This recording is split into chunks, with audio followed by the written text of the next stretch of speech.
The Middle East faces a new wave of violence as Israel intensifies airstrikes on targets in Beirut and Gaza. Explosions rocked Beirut for the first time in years, signaling a dangerous escalation in the conflict.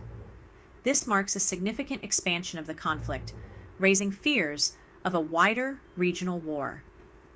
The strikes come after days of fighting between Israel and Hamas in Gaza.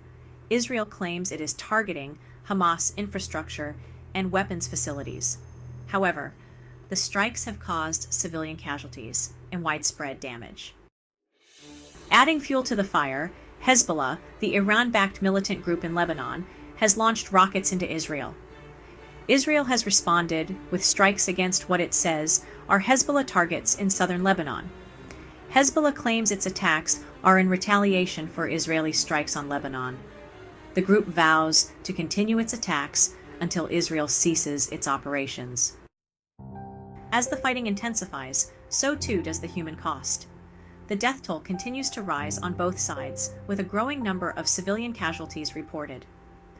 Hospitals in Gaza are overwhelmed, struggling to cope with the influx of wounded. Particularly devastating, an Israeli airstrike hit a mosque in Gaza City during evening prayers. The strike caused numerous casualties, sparking outrage and condemnation from the international community. The current conflict is inextricably linked to the broader tensions between Israel and Iran. Israel views Iran's nuclear program and regional influence as an existential threat. Iran, in turn, accuses Israel of aggression and supports groups like Hamas and Hezbollah. The involvement of Hezbollah, widely seen as a proxy for Iran, adds a dangerous layer to the conflict. Israel has accused Iran of directing Hezbollah's actions, further raising the specter of a direct confrontation between the two regional rivals. The international community has responded with alarm to the escalating violence. The United Nations has called for an immediate ceasefire and a return to dialogue. World leaders are urging all parties to show restraint and prevent further bloodshed.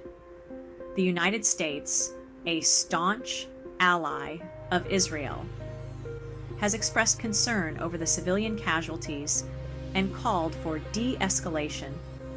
However, it has also reiterated its support for Israel's right to self-defense. For more Christian news, subscribe to our newsletter.